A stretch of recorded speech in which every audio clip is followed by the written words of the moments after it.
house flipper, a businesswoman, a go-getter, a big investor, a goal builder that could teach you to get richer like millions, baby.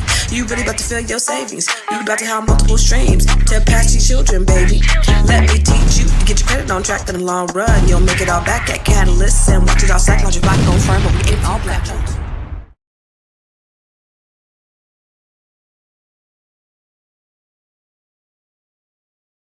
Y'all can't even hear me. What's up, everybody? It's your girl, Constance Carter, and this is the Grow Your Money podcast, where we talk about how to grow your money and not blow your money, because if you blow your money, it ain't a damn thing funny. Listen, it's been a couple of weeks since I've been on, y'all. I've been traveling. It was my birthday last month, and I was traveling, and so I really missed you guys. And so I just wanted to say, hey, I was supposed to come back on yesterday, but I was trying to get caught up in all the other work that I had to do. But I want to have a conversation with you that I think is extremely important. And so if you are in right now, you guys come on in, my friends. If y'all been here before, this is great. Come on in, put in the chat that you hear where you watching from, because this is a dialogue and not a monologue. And let me just tell you the rules really quick. And if you're watching from Instagram, I typically don't go live on Instagram. I go live on Facebook and X and LinkedIn and YouTube. And so if you post a comment on Instagram, I can't see the comment. It won't go on the stage. But if you go over to YouTube to I am Constance Carter on YouTube and you want to engage with us, then you'll be able to see your comments on the screen. But I do want to I just want to just tell you the rules. Like I said, it's a dialogue and not a monologue. And so I love the engagement. I love for you to talk back to me. I love for you to ask questions. I love to just have, and that's the reason why I go live. Otherwise, I would pre-record this shit and throw it on here and edit and all that. But I like to talk to y'all. Okay. So, let's go ahead and get into it, because I think this is really important. Today I posted, I have been thinking about this for a while, and I didn't have an opportunity to really talk about it, but it was really about the elections and everything that's going on with the elections. And I posted this video today. And again, if this is your first time here or wherever you're watching from, put it in the comments, because I know we have people that watch from all over the world, and that's a beautiful thing too. But I was talking about the elections, and I posted it on my Facebook and my Instagram and even on YouTube. Now, TikTok is a whole nother mother these days. My stuff used to get 300,000, 400,000, 500,000, sometimes 1 million views on TikTok. And now my TikTok is down to like 2 or 3 views. Ever since Larry Ellison purchased TikTok, and we're going to talk about that in a minute. Ever since the big conglomerate purchased TikTok, I don't know if you notice that the algorithms have changed. And this is all a part of this whole oligarchy of what's been happening. America, as we know it, is DEA to the D. What's happening, Mr. or Miss South Carolina? Let me go ahead. I see you in Atlanta. What's up? Dennis Fraggin's always here. What's up in South Carolina? But this is part of what's going on with this whole oligarchy and everything that's going on with the administration. And I want you guys to know that America as we know it is dead.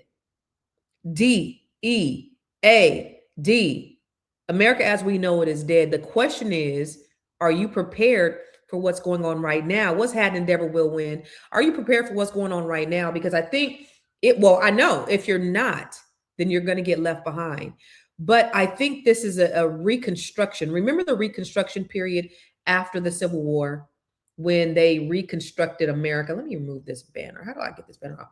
Remember when let me take this. Oh, by the way, we are doing a cruise at the end of April. So if you are interested in getting on a Black Power cruise, this is for this is actually for women and men. I don't think it's for everybody, but if you want to come on the Black Power cruise with us, go to blackpower.com. And there's still some tickets left. And if you want to come, use a code NET7100. That'll give you a discount. I'll give you a couple $100 discount. And we're also doing a conference in Miami a couple of days before that. I think it's at the end of April. Anyway, but I want to talk about the fact that I think America is dead. And it's kind of like Reconstruction. If you're not on the right side of history this time, you're going to be left behind. But I think this is an opportunity for Black America, y'all. I think this is an opportunity. I don't know if you guys watched my TED Talk. I did a TED Talk back in 2020. It's called Google That Shit. It was really great. It's one of the best TED Talks I've ever seen. And but really, I talk about how they said in the year 2053 that Black median wealth was going to be a 0. And I talk about this so often because it's such a passion of mine. And I ain't going to stop talking about it. Okay. So, and they said in the year 2053, Black median wealth is going to be 0. I don't believe that. They didn't fuck around and gave us the internet. We got AI, we got each other. So I don't believe it. But they said if we go on this trajectory, but here's what they didn't expect. I don't know if you knew, but all over the world, all over this country, all over this country, crime in Black neighborhoods are down. Did you know that? See, they're not publicizing that. Remember, only thing they like to say when they get on these podiums and their mediocrity has a microphone, they like to say about Black on Black crime. Well, what about white on white crime? What about Asian on Asian crime? What about Hispanic on Hispanic?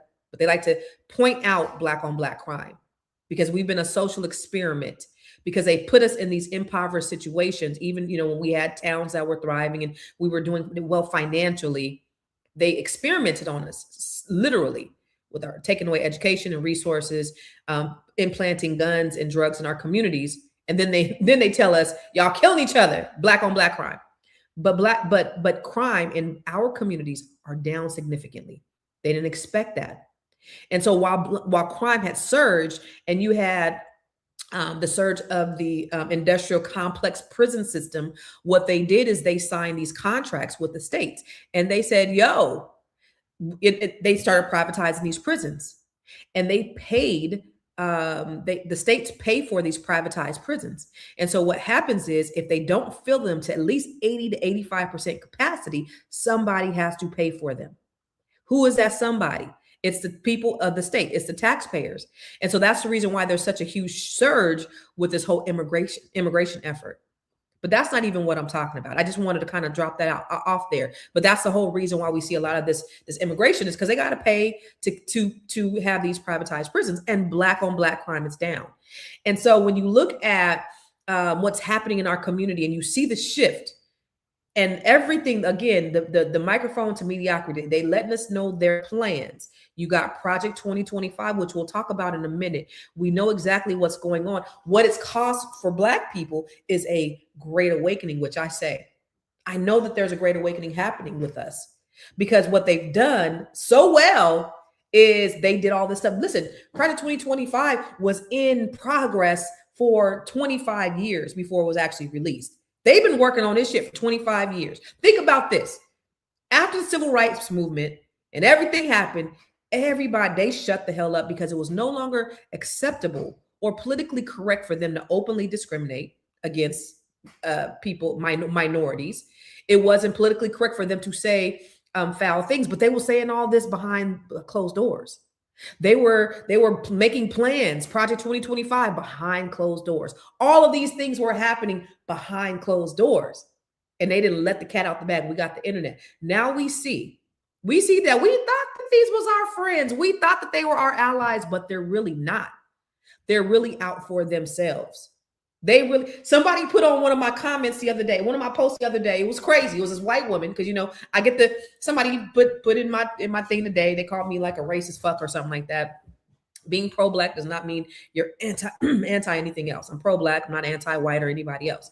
But somebody put on my comments the other day when she said her mom was watching television. This was back in the 50s and the 60s when integration was going on.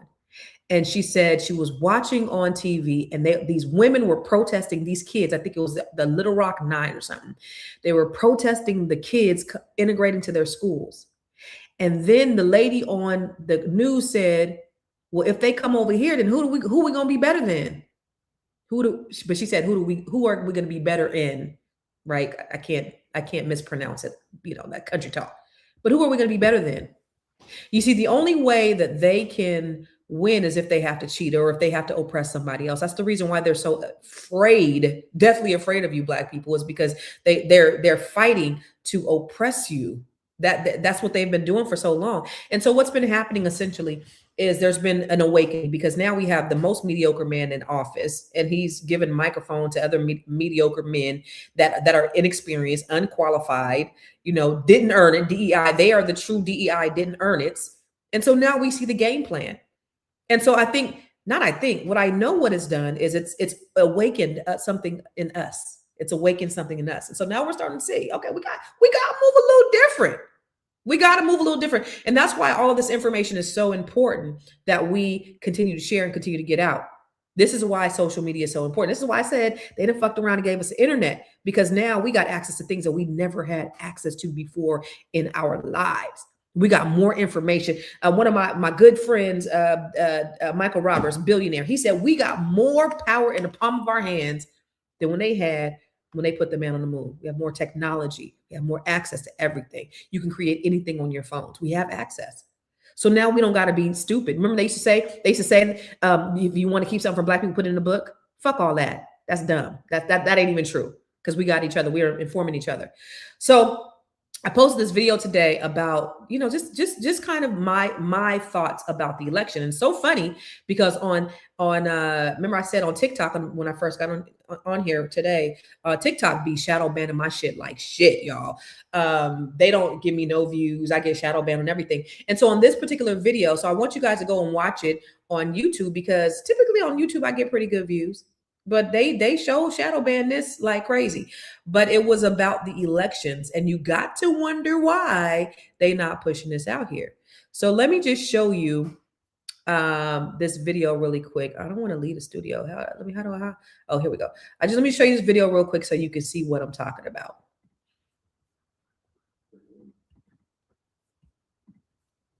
Where is it at? Here we go. Why was Donald Trump so obsessed with telling the world the 2020 election was stolen?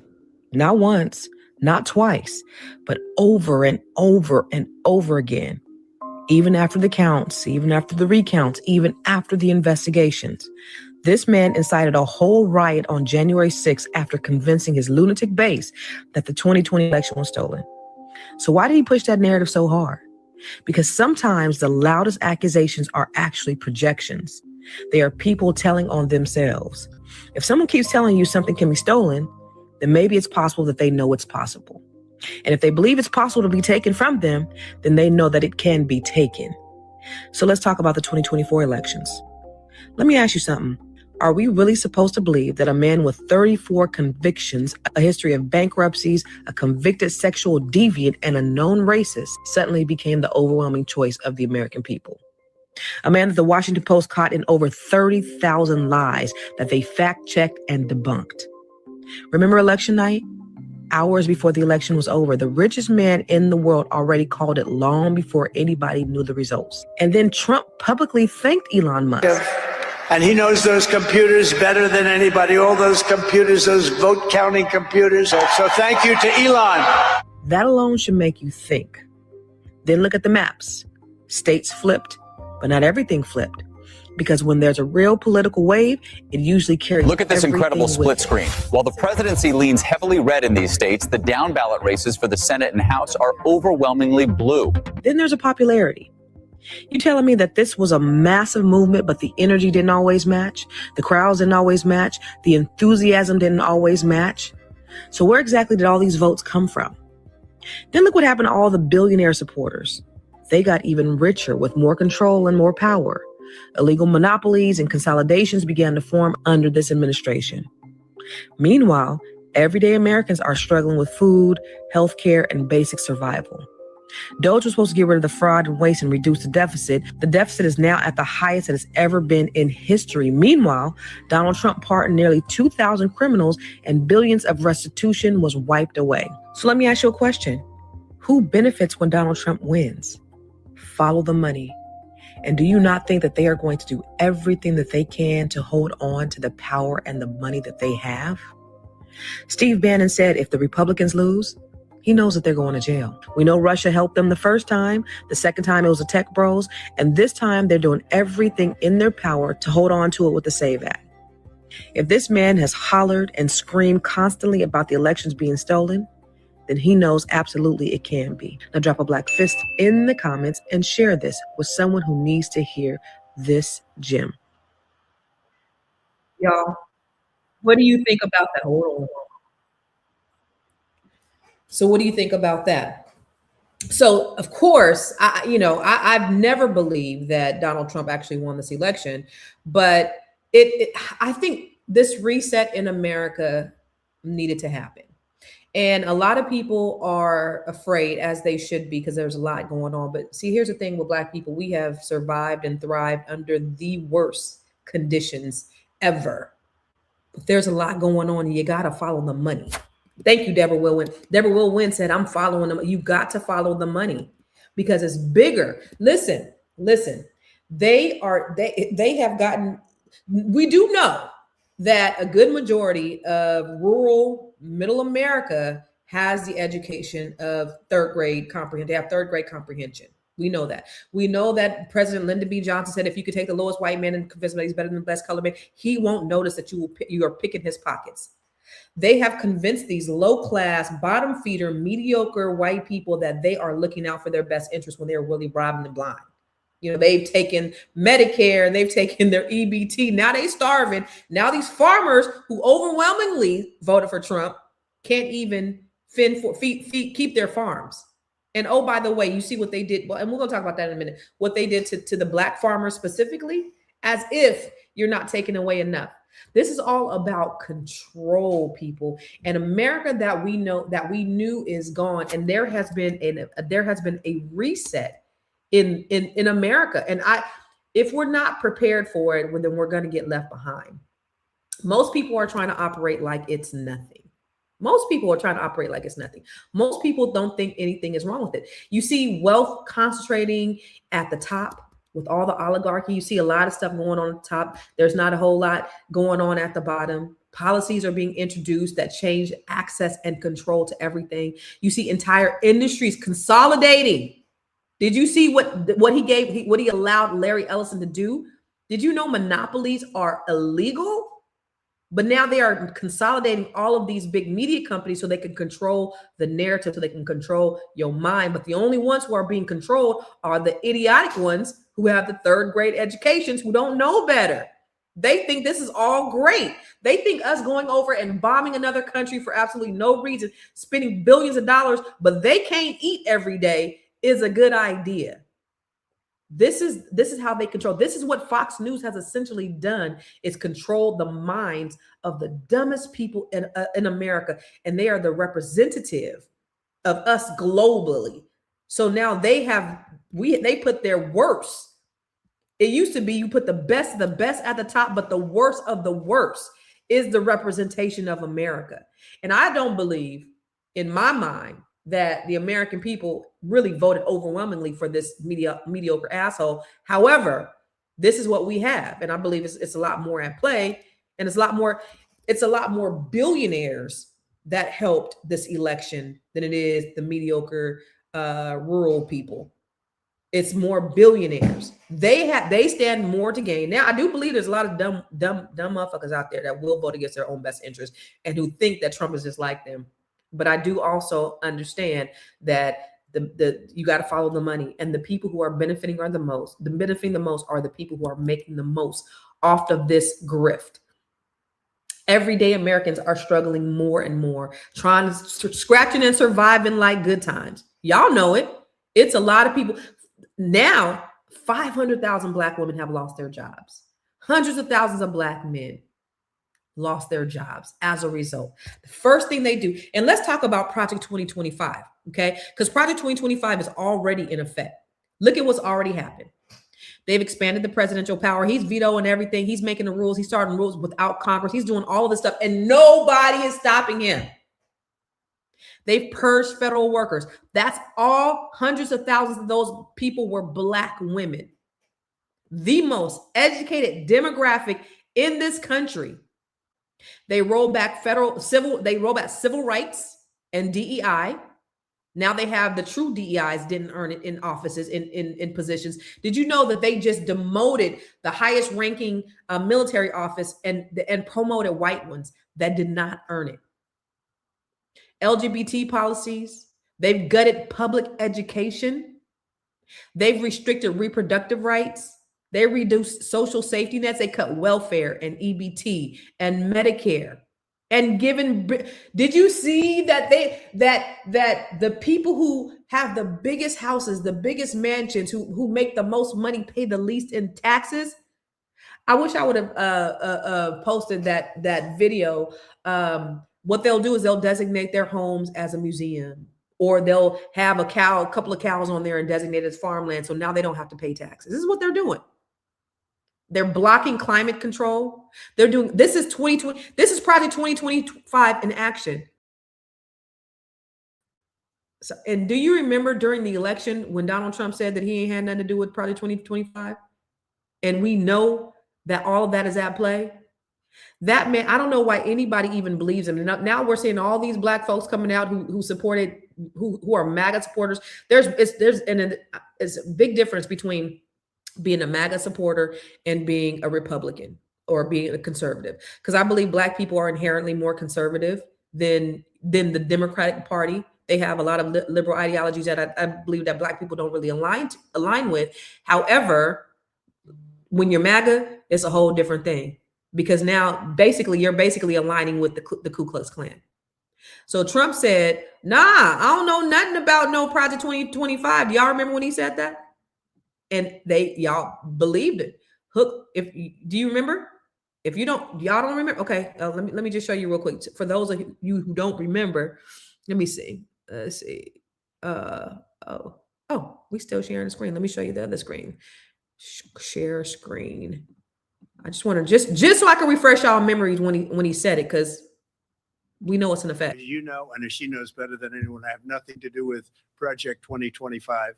That's out there. I haven't read it. I don't want to read it purposely. I'm not going to read it. This was a group of people that got together. They came up with some ideas, I guess some good, some bad, but it makes no difference. I have nothing to do. Everybody knows I'm an open book. Everybody knows what I'm going to do. Cut taxes very substantially and create a great economy like I did before. We had the greatest economy. We got hit with a pandemic. And the pandemic was not since 1917, where 100 million people died. Has there been anything like it? We did a phenomenal job with the pandemic. We handed them over a country where the economy and where the stock market was higher than it was before the pandemic came in. Nobody's ever seen anything like it. We made ventilators for the entire world. We got gowns, we got masks, we did things that nobody thought possible. And people give me credit for rebuilding the military. They give me credit for a lot of things, but not enough credit for the great job we did with the pandemic. But the only jobs they got were bounce back jobs. These were jobs bounce back, and it bounced back and it went to their benefit. But I was the one that created them. They know it, and so does everybody else. So now we're in a position where the deficit is higher than it's ever been in the history of the country. Unemployment is at an all-time high. Wait, where is it? Where's the, oh, I don't have the one for unemployment. And the deficit is at an all-time high. Billionaires have gone to become trillionaires now. So we have more trillionaires than we've ever had before. And yet we have no Medicare, or Medicare is leaving, Social Security is leaving, EBT, people can't eat, farmers aren't able to farm. I mean, all kind of stuff going on. And this is what they're saying is doing a great job. This is what Chile liked and voted for. This is what Nick Cannon, this is what Amber Rose, this is what some other Black people, self-hating Negroes that I would say, believe, because they are more concerned with, one, their own tax bracket, number two, men going in women's bathroom, which, oh, by the way, is a problem for me too. And I think it's a problem for most of us. Most Black people, or most people don't want our kids going in the bathroom with men. I don't care, transgender. If you have a penis, you should not be going into a bathroom with women and little girls. But I am not going to vote overwhelmingly against my own best interest because somebody with a penis is going. We can fight that fight on another front, but all this other shit that has resulted as a result of them making that the central focus of policy, people voted just because of that. And now we have all of these various losses, is crazy. And now you have the SAVE Act. So the SAVE Act, if you saw my video, Donald Trump says that the election was stolen. So my point is, if he's saying that the election was stolen, that means he knows that the election can be stolen. So if he thinks that the election can be stolen, then that must mean that he probably stole the election. If he thanked Elon Musk for what he did with the computers, then he obviously thinks that the election can be stolen if he was so hell-bent on the election being stolen. And in my opinion, I believe that the 2024 election was stolen. And I believe that there's some further investigation that needs to go into that. Because who, again, follow the money. Who is set to benefit? Who has benefited? Who has benefited as a result of Donald Trump being in office? Billionaires has surged by over $1.5 trillion while they gut the rest of the economy. While the deficit is at an all-time high. While people are losing their jobs in record numbers. While farmers are losing their farms. I was talking to my homeboy, my good friend Rob from Bumpbox. He has a 9-figure business. He does the boom boxes. He's out in DC right now. We hung out on Saturday, and one of the things he said is because he was saying how last year was pretty rough year for him. And I said, why? He said because of the tariffs. He said, you don't even know, Constance. I've seen so many companies. This is a $20-30 million company. So many companies who've gone out of business because of these tariffs, because this guy thinks he's so smart. And the tariffs are not taxing them. First of all, the Supreme Court said that the tariffs were illegal, but the tariffs are actually coming back on businesses. Businesses are going out of business. How is this helping the economy? This is helping a very few rich people, and that's it. And it is in their best interest if they can keep this man in office so they can keep the good times rolling for them. But what they don't understand with their greed, this is why greed is such a blinding thing. Because if everybody else is poor, who's going to buy your shit? Dummy. If everybody else is poor and you're just getting richer and richer, and I don't want to be a billionaire anymore, I want to be a trillion. Like, how much money can you have or can you spend? And if nobody else has any money, how are you going to get money? How are you going to sustain that money? It's going to collapse the entire economy. Come on. Come on. So if you look at even what they're trying to do with this next election and the SAVE Act. So with the SAVE Act, what they're saying is, okay, we want to have voter ID. Now, I want to look at it from an unbiased lens because you have Democratic talking points and you have Republican talking points. Now, for me, I am not a Democrat, nor am I a Republican, to be honest with you, and definitely not no damn Republican, not now. But I'm not a Democrat either. I'm an independent. I vote independently. I'm an independent thinker. I think the two-party system is an antiquated system and it should be abolished, but whatever.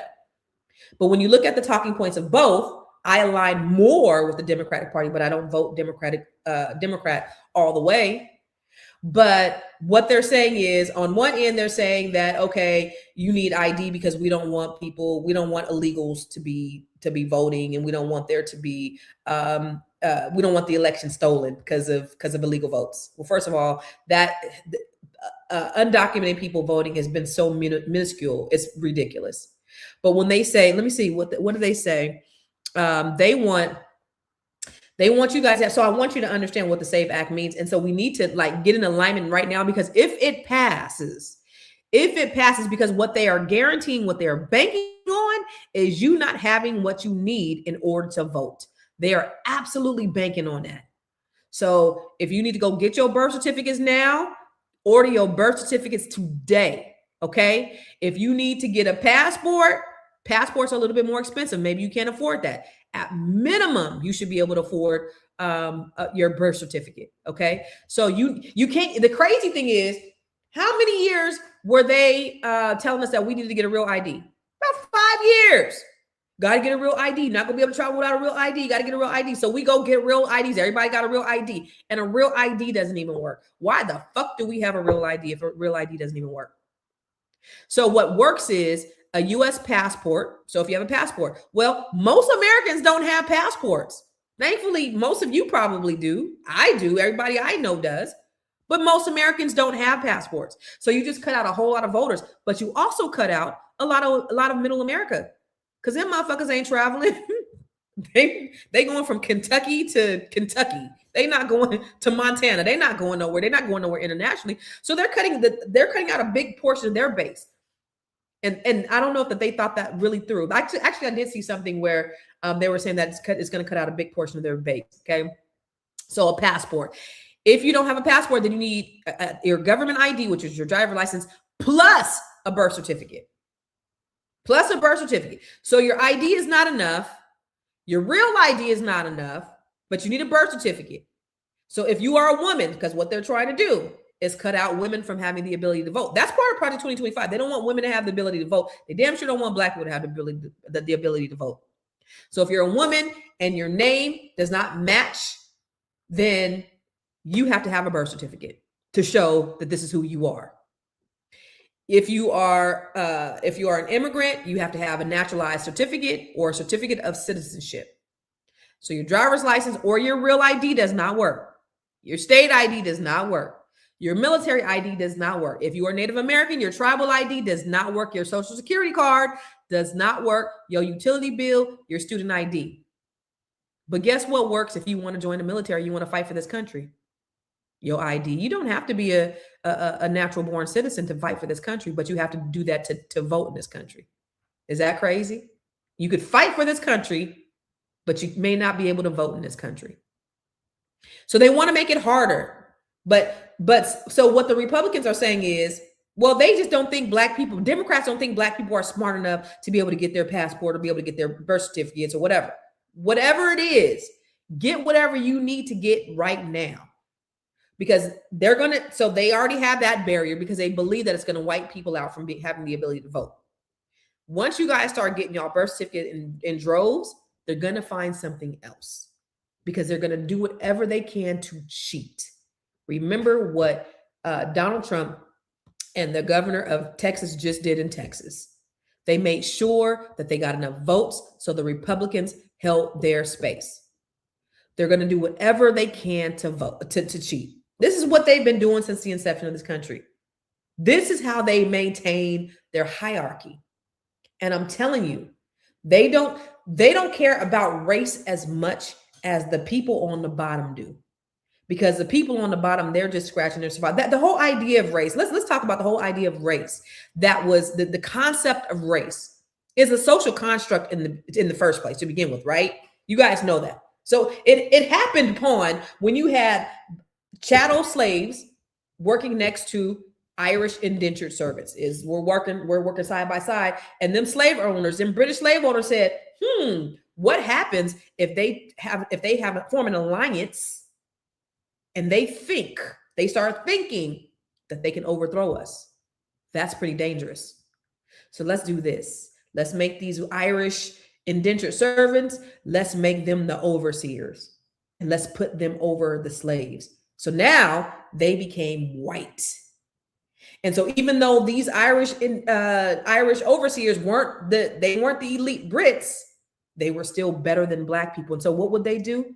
They would extra torture the slaves because their assimilation to whiteness was so important that they had to please the white masters. They had to please. So they would torture us even more to disassociate themselves from us. And that's what it's all about. So it's the same thinking today. It's the elite people. It's the people in power. They don't give a fuck about your race. They care about money and power. And they use race as a tool to keep everybody on the bottom divided. And so what we have to understand, and I care about Black people more than anything else because we're the most underserved, we're the most oppressed, we're the most discriminated against. So my goal and my mission is to help Black people because we are the ones that suffer the most under these conditions. And so for us, we just have to realize what the game is. We got to come together. We got to start working together. Also, look at what they just did with the Black farmers. USDA, just the $300 million grant that the USDA had for Black farmers. They removed it. $300 million. We were already underrepresented. This is what they're doing. They're taking everything that they can away from Black people. This is where Black millionaires and billionaires need to step up. And if we can't get it from the government, then we need to come together some kind of way, put our resources together and support Black farmers, support Black businesses. I don't know if you know, at the turn of the century, there were over 1 million Black farmers in the US. We only have 45,000 now. We had 19 million acres of land, and we have less than 5 million now. And a lot of it was taken from us illegally. A lot of them we couldn't keep up with. We couldn't get loans. They shut us out. All of those things happen. And so that's essentially what we're seeing that's being done today by policy. So we have to be insulated. I don't know if you know that Asian people are the most, they vote the least, but they're the most insulated. You know why? Because they have economic power. And when you have money, money is your power. And oh, by the way, if you guys are on Instagram, and you guys, I see a lot of comments in here, but if you're on Instagram, I'm on about 8 other platforms. I'm on Twitter and YouTube and Facebook and LinkedIn, and I can only see the comments from on those platforms. So if you're on Instagram and you want to chime in on the other platform, or you want to chime in and you want to talk back to me and talk black to me, go to YouTube. All right. But I digress. I got a little hype, y'all.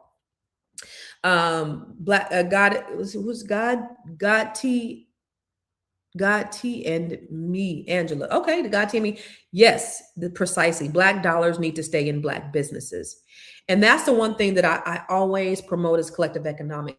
The thing about it is they say that we spend frivolously, and we don't spend any more frivolously than anybody else. We're not any more materialistic than anybody else. But I will say, when you got new money, new rich is loud, and wealth is quiet. And so Black people, we do tend to be a lot louder with our richness or our wealth when we first get it. It's because we've been shut out of it for so long. But I don't believe that we do more than anybody else. We are consumers, however. If we were a country, we would be the 5th or the 8th largest country. So we have the GDP, Black people. We have the spending of countries like Brazil and Italy. We are larger than those in terms of our spending. So we have an economy. We got the money. We are not spending with each other. Only 2% of the $2 trillion in spending power that Black people have is spent with Black businesses. But the problem is, if you heard me say this before, is we don't have enough Black businesses to spend them with. Less than 3% of businesses in Black communities are Black owned. So we don't have enough businesses in our community to spend with. That's a problem. So Black people, we need to start more businesses. Because when you come in our communities, you see everybody else's business but ours. You may see a Jewish business. You might see a check cashing place. You might see an Arab running a gas station or a hotel or motel. You might see a white business. You might see a Hispanic or an Asian business. Rarely do you see a Black owned business in a Black community. They are pillaging our community and taking our money, and the dollars are not circulating in our own community. And it's mostly because we are not the business owners. We are the borrowers, not the lenders. But if you go into those communities, if you go in a Jewish community, you're not going to see a Black owned business. If you go in a white community, if you go in Asian, if you go into a Hispanic community, you're not going to see Black owned businesses in the way you see in our communities. So we have to take back our communities. We got to take back our money. We got to take back our dollars, and we got to start spending with each other and be intentional about how you spend your money. I'm going to always choose to spend my money with Black people first. I'm going to try at least. I'm going to give them an opportunity. They fuck it up. That might be it. Give them some good feedback. I may not come back, but I'm going to spend with you first. Always. I'm going to always give my people the benefit of the doubt first. So for you self-hating Negroes that say, I don't do business with Black people, slap yourself upside the face for saying some dumb shit like that. Because that's the most self-hating thing that you could say about your own people. So always try to spend with Black people first. Okay. That is not racist. It's not anything like that. That's self-preservation. That is self-preservation. We need to be preserving our communities, because at a time such as this, when America is dead, America is not the same America as it has been the last 100 years. The day of the great American sovereign nation is gone. The days of the New Deal and democracy and diplomacy is gone. And it's every man for themselves. But the only way we survive is if we do it together. That African proverb that says, if you want to go fast, go alone. But if you want to go far, you got to go together. The only way we're going to be able to survive in this environment with everything that's going on, with all these imminent threats, is if we do it together. So we have to practice collective economics. Okay. So always try to buy Black. Start your businesses, Black people. That's important. We got to have businesses to do business with. So create your business. It was so great because, again, I was with my friend over the weekend, the one who started Bumbox. Dude has, I think he said 5 or 6 businesses. They're all $10 million businesses. He's like, I don't do a business unless it generates me $10 million. Okay. He's always thinking. Let me just think. He's just thinking. He did. So let me just tell you a little bit about him. He's a white guy, and he did time in prison. Let me see. Let me show you guys a video. My daughter, I didn't share this publicly, but I was in Stockton last week, and I visited his shop. And he used to be a tenant of mine. And he said something, and I didn't even remember. Here it is. I didn't even remember that this occurred, but I guess I'd given him an opportunity, and he just said, hold on, let me just show you. So this guy right here, $10 million company. Let me share my screen. And he's always just looking for different business opportunities. But let me share this with you. But there's a point in why I'm sharing this with you. Hold on one second.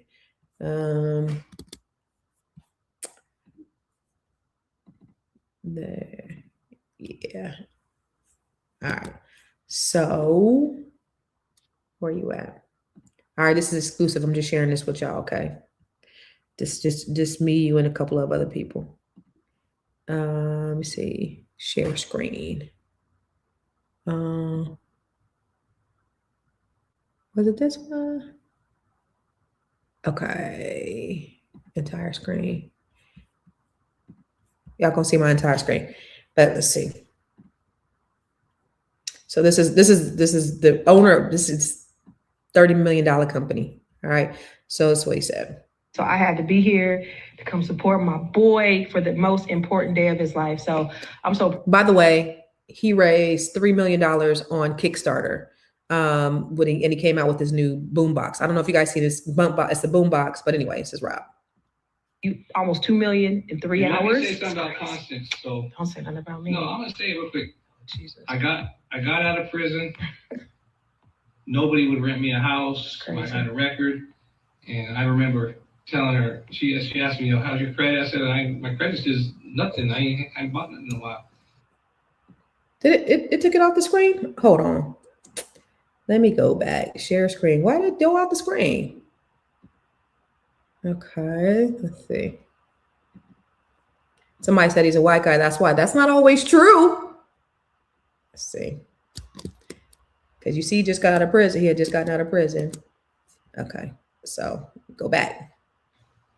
Nobody would rent me a house. I had a record, and I remember telling her. She asked me, "How's your credit?" I said, "My credit's just nothing. I ain't bought nothing in a while." And she goes, "Okay, well, what about your rental history? What about your background check?" I said, "Well, I just got out of prison." And I remember the words you told me, you go, "I'm not worried about your past, but what are you gonna do with your future?" And she rented to me, and every time I seen her, she would pour into my life. Positivity, being a strong entrepreneur, do this, do the right thing. So I thank you for that. So anyway, the reason why I brought him up, and so that was a little something that he shared, but you guys are the first people to see that. The reason why I bring that up is because, like I said, he was in prison. And while he was in prison, he was down for a few years. And while he was in prison, he thought of all these ideas. And so he came up with all these things. And so when I first met him, so when he was renting a place from me, and by the way, he was the best tenant that I ever had. So now I know I talk about white people all the time. Doesn't mean that I hate white people. I'm pro-black, and he's very aware. He watches my shit too.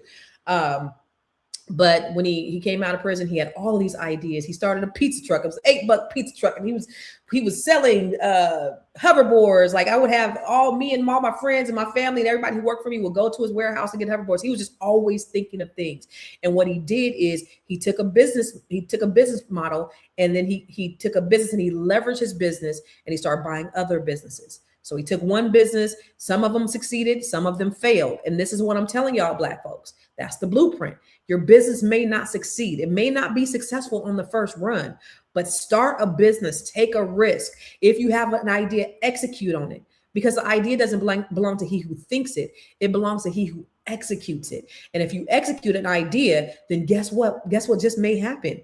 It might be successful. You may be solving a need that somebody has. Somebody may pay you handsomely for an idea that you may have. Go figure. That's how entrepreneurship works. It's all a risk. It's all a gamble. And those who stay the course long enough are the ones who end up seeing results in the end. But a lot of times we are afraid of failure. We're afraid of success. We're afraid of losing. We're afraid of being embarrassed. And let me tell you, in my journey of entrepreneurship, I have been embarrassed and mortified. I was driving raggedy ass cars in real estate when everybody is supposed to have a Mercedes. I didn't have a Mercedes starting off. I had a car that barely fucking worked, but I grinded my ass off to make sure that I provided a quality of service unlike anybody else. Because I knew that this had to be it. I knew that that I couldn't go back to a corporate job, that I could not be sitting in the cubicle for the rest of my life doing IT, helping people with their computers. I knew that something was bigger than this, and I had enough faith in myself. I bet on myself, and that is the same thing that you can do with you. This is how we change the game, Black people, in a time of such uncertainty, such as this. We can change the game. We can change the future. 2053 does not have to be a zero median wealth for Black people. It actually could be a place where we're able to pull ourselves together, because this is what they want from us. Because they want to stay in power. The people down there, they want to be better than, as long as they better than us. Remember, race is a social construct, and the people at the bottom, all they fucking care about is being better than your Black ass. They don't care about nothing else. They don't care whether they eating. They don't care whether they have a roof. They just want to be better than you. And what you have proven, Black people, is that you're resilient, that you create cultures, that you are inventors, that you've built businesses in spite of all of these things. Think about this. 44% of Black people are homeowners in spite of discriminatory practices, redlining, predatory lending. We've only been homeowners the last 50 years. They've been homeowners for the last 400 years. And yet 100% of them aren't homeowners, only 70%. So 44% of us, glass half full, not half empty, because in spite of, and just like Deborah Will Wynn said earlier on here, she said they're afraid that we're going to do to them what they did to us. But we're not worried about being better than them. We just worried about surviving and building and creating for our families. And as long as we focus on the right thing, and that's the thing, when you operate from an abundant mindset, you'll have more. And a lot of people operate in that scarcity mindset, and that's the reason why their thinking is limited, their output is limited, and their input is limited, because they're thinking with a scarcity mind. And the moment you start opening up yourself to wanting more, to earning more, to having more, to giving more, then you're going to be able to get back. But you got to get out of that Eurocentric, individualistic thinking. And we got to start thinking communal, building our businesses, building our communities, having multiple revenue streams, investing. All of these things are paramount at a time such as this. So now's not the time to sit back and wait and look around and see what's going on. Now is actually the time to get our shit together. Every training that I do, so I work with Black women with the Net 7 Collective, right? I work with Black women from all over the world at this point. Black women, I coach Black women, I pour into them, I give them skills, I help them with strategies, and then we have a community of like-minded Black women. But I also teach the B1 Real Estate Mastery Training, where I'm teaching investors from all over the country how to invest in real estate, how to invest and develop real estate land, okay? And everything that I teach, I also teach collective economics. I teach joint venture partnerships. I teach how do we come together, because it's easy to teach some people this, and then if they have limited resources, or if they have limited skill sets, or maybe even limited thinking, if they can come together with somebody else who has an opposite skill set of them, and you can come together and you could think bigger. Because again, if you want to go fast, go alone, but if you want to go far, you got to go together. I remember a long time ago, I was telling somebody in my family that I was like, we should buy some land together. And the first thing this person said is, nah, we're going to be like the Hatfields and the McCoys. It's going to be a family feud. And I said, well, why would we do that? That wasn't on my side of the family, by the way. My side of the family don't think like that. but that's the reason why they have. But when you think from a selfish and a scarcity mindset, you will never have anything in life.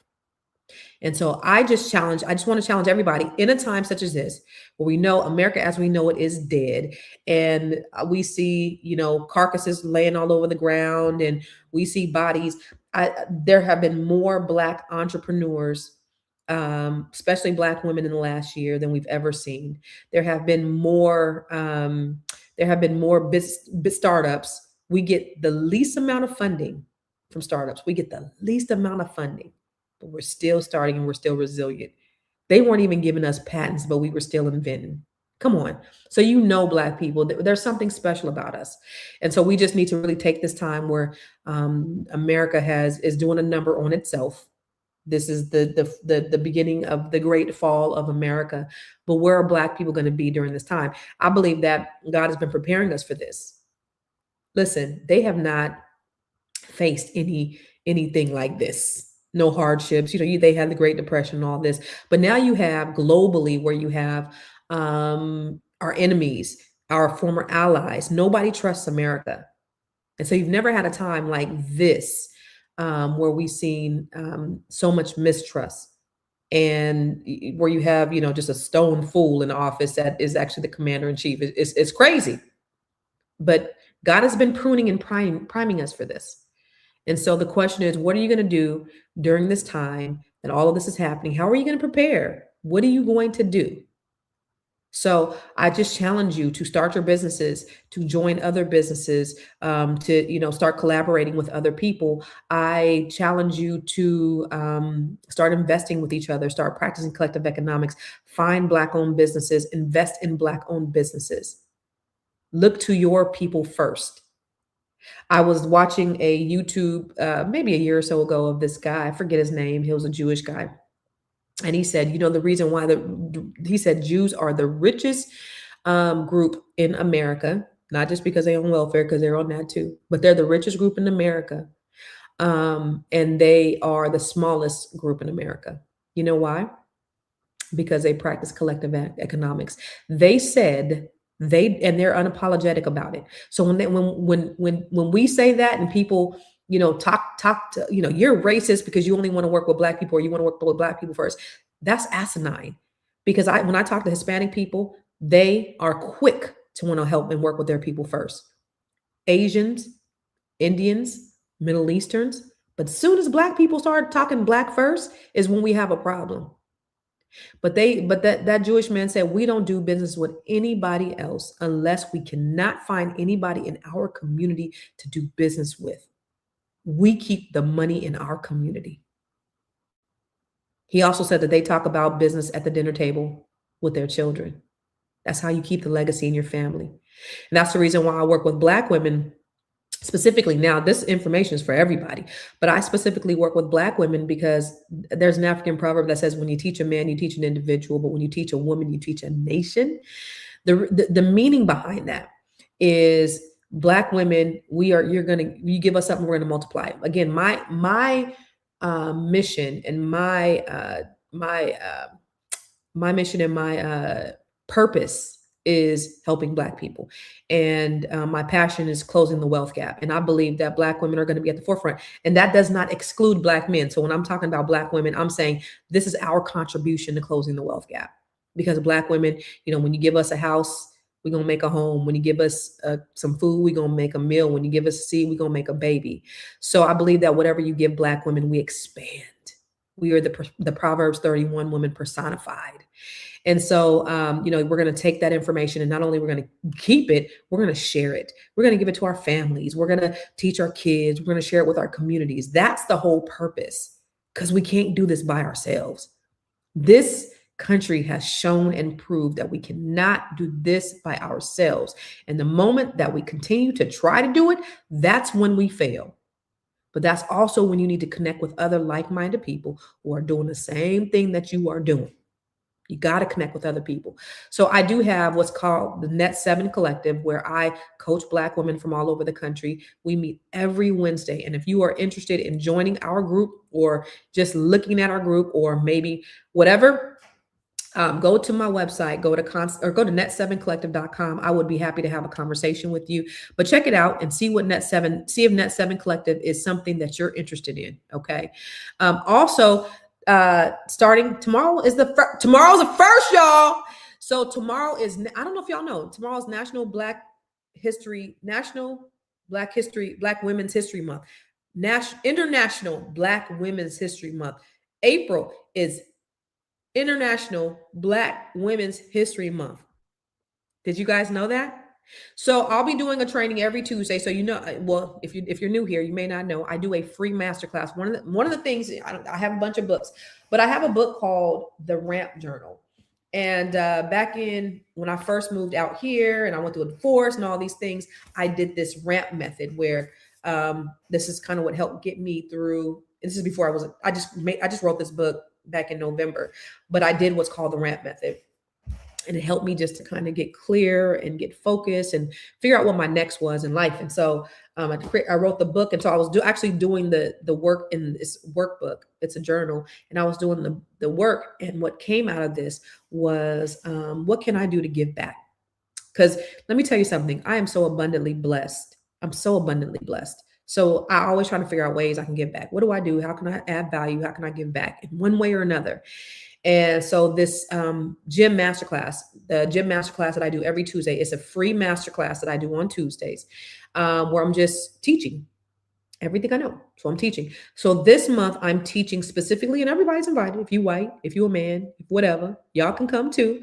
But this is specifically for Black Women's International History Month, Black Women's International History Month. And so I'm doing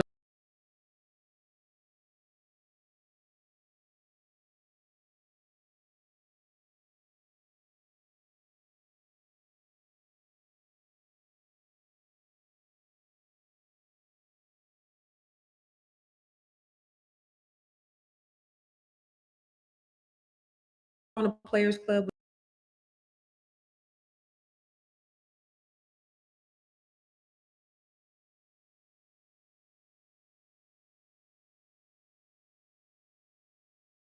Trust. How do you do that? I'm going to give you the step-by-step. And that's a really popular one I wanted to bring back because a lot of folks want to know how to formulate their living trust.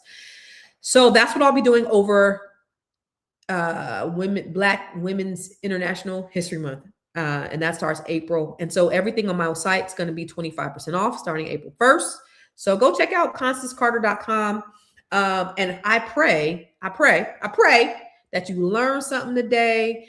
If you're on Instagram, thank you for watching me on Instagram. You guys got to go over to YouTube and Facebook, YouTube or Facebook at I Am Constance Carter to get in with everybody else. Let me go and see what y'all talking about before I head out though, because I know I see it's a hell of a lot of comments and it's been like thousands of you guys on here on different platforms. So let me just see. Households, the top 10% hold over 2/3 of the total U.S. wealth. Yep. And this group is disproportionately white because they've had a 400-year head start. Yep. The black boule and the white elites that have destroyed the community. Okay. Somebody said, liar, liar, on fire, best describes the dope we have as president. Okay, let's see. Somebody finance white boy is on here talking shit about me, but I'm not even gonna give him no airplay. And here's the thing, y'all, I get hella threatening shit in my inbox all the time. It's great. I know I'm doing my job if I get at least 2 or 3 racist things in my DMs a day. I share your position. Tax brackets won't be worth $1 of the value, right? If ain't nobody making no money, you ain't gonna be able to sell nothing, dummies, right? Let me see. I'm just randomly picking. Players collect rent from their opponents and aim to drive them into bankruptcy. That sucks. I appreciate you, Tim, for saying I'm absolutely correct. King P, I served 8 years in the Marine Corps, attained the rank of a sergeant. Wow. It ain't a black thing, it's a control thing. And Tim, I sure appreciate you. I'm from San Francisco, California. In the 90s, neighborhoods got together and wanted to drive black low income out of San Francisco, offered thousands of dollars to move those people to move to Oakland. I believe it. I had a lot of friends who used to live in San Francisco. They don't live there no more. Do you have to be 155,000 liquid money in the bank in the black middle class? Is that what they're saying now? Is that what black middle class is? Then I think there is. I think a lot of people is not going to be middle class because most of the people don't even have next month's mortgage payment or rent payment saved. So $150,000 to be considered middle class is crazy.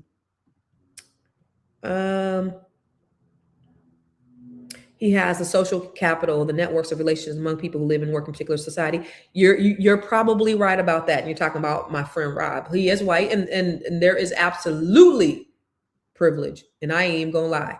So there's privilege to definitely being white. But if you listen to his story, because he was sharing a story with me, his parents moved to Stockton from Indianapolis, and they lived in a tent the first 5 years. A tent, not even a house. So, but there is proximity to whiteness, and I will say that. So, but they got it out the mud too. Okay. All right, money. Okay. Well, I can't even look at all the I got to get out of here. I got to get to work, but it's a lot of comments on here. What'd she say? This is all we ever want to let us be excellent. But we have Tulsa Rosewood. Yep. If we learn to work together, we are unstoppable. I think we're back. I really do. I believe that we are back. We believe we are back. You guys, I do have what's called the Grow Your Money Club. It's an online training platform where you can go in there and you could take all my trainings over and over again. Lots of online trainings. People have increased their credit score. They've learned how to get multiple revenue streams, all of these things. So inside the Grow Your Money Club, you go to growyourmoney.club. But all this stuff is on my website, constancecarter.com. Y'all, I haven't eaten in like days, and I ate something today, and now my stomach is going, I don't know if y'all can hear it, but my stomach is, I just ate right before I got here. I'm trying to lose weight because, y'all, it's about to be summer, and I didn't gain. I gained so much weight. Oh my God, y'all. Okay, I'm gonna get out of here. But before I went to California last week, and I got on a scale, and so normally I be getting on the scale. Normally I get on the scale, and I be like scared to get on the scale. And so, but I was like, I'm gonna get on this, and I tried it. I won't get on the scale until I think I lost a few pounds. And so normally I weigh less than what I think I weigh. And so I got on the scale, and I was like, you got to be kidding me. No, this got to be broken. Something's wrong with the scale. Something's going. So I go down to the base, and my daughter's in the basement. I go get on her scale, and all you hear me saying is, you got to be kidding. And my daughter gets up. What's going on, Mom? I'm like, this scale, I have not weighed this much since I was pregnant. so I am working overtime to get this weight off, y'all. But anyway, just had to share that little bit with you. So go to my website, constancecarter.com. I put it on there, constancecarter.com. If all of my offerings, y'all, are on my website, if you want to work with me, any of my coaching, any of my programs, if you want to buy real estate, I'm selling real estate in California, DC, Maryland, Virginia. I own a mortgage company, and so my team can help you with that. Any way that you want to work with me, go to my website, reach out, and I am happy to work with you in any way. All right. I'll see y'all. Maybe I'll see you tomorrow.